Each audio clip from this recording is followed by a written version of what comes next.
Hey, shalom everyone. This is Boaz speaking from Israel, the Holy Land. We are now at a very special place and I would like to share a few things about it. First of all, let's do some geography. Well, if you look over there in the distance, these are the mountains of Lebanon. That is the country of Lebanon. Let's continue with the camera looking west.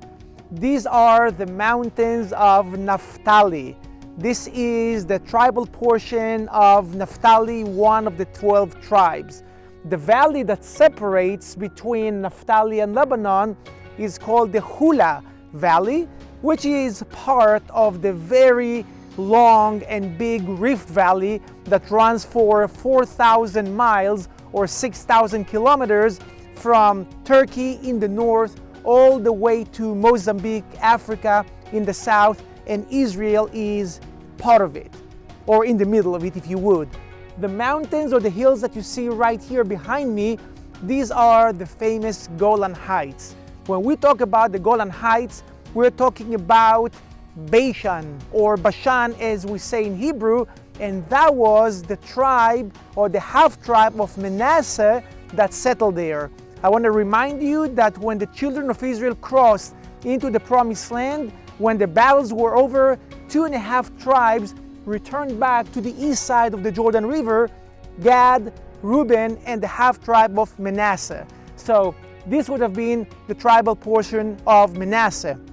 I also want to take you back to one of the stories in the Hebrew Bible of King Ahab. King Ahab died in battle in a place called Ramoth Gilead, which is also not very far away from here. So people, we're in a place that has seen and experienced so much history, so many battles, so many things happen here, and one of the main reasons is that we are on a major crossroad. Okay, so if you're coming from one of the big kingdoms in the south, which is Egypt, to the north, which is Assyria, Babylon, Persia, you must travel through the land of Israel. That is why everyone wanted to have a share or control over this land. Now, I will be even more particular to this site itself. First of all, I want to share a secret with you. Not many people at all know about the existence of this place. The name of this site is Omrit. And like I said, not many people know about it because this is an active site. We're still digging and finding out things about the history of Omrit, and we don't want people to come here illegally and destroy the site, and that is why it is under the radar. But it is under the radar for about 22 years. So what is the importance of Omrit? Well, we're only about 4 miles from Caesarea Philippi.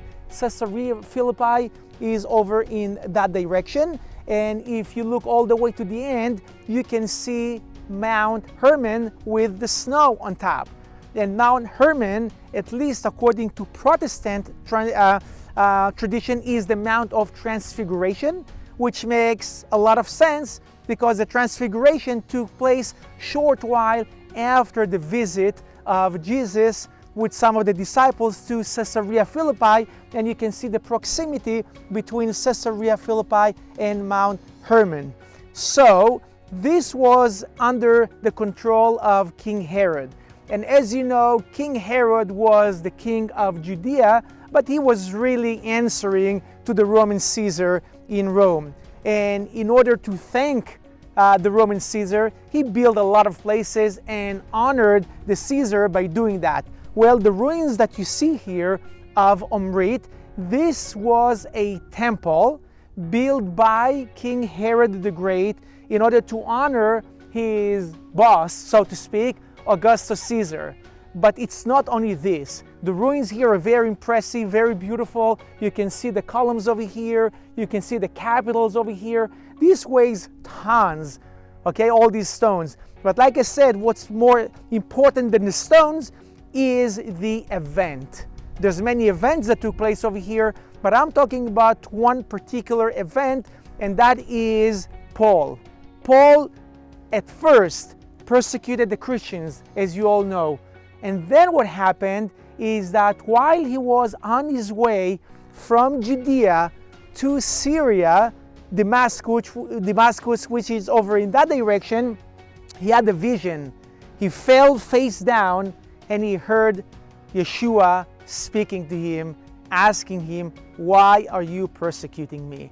And at that point, Paul had the insight and the vision that not only he had to stop doing that, but he needed to change completely. And from there, he became, you can say, another disciple of Jesus, and went and preached the word of Jesus all over, mainly to the Gentiles. So, Lord willing, when you're able to come to Israel, this is going to be a place that you'll be able to visit. You'll be able to see the beautiful big ruins of the temple itself, and you'll be able to find a nice place to sit over here, open the Bible, and read about Paul's journey to Damascus. For those of you who are really interested in Jewish history, you also know that one of the Jewish denominations back then was the Essenes. The Essenes were the people who wrote the Dead Sea Scrolls, but they had a few more communities that were spread out. One was actually in Jerusalem, and they're excavating as we speak nowadays by the Zion Gate, the Essene Gate. That was a Essene community, and we think that there were a couple of Essene communities also up north, perhaps not very far from where we're standing right now.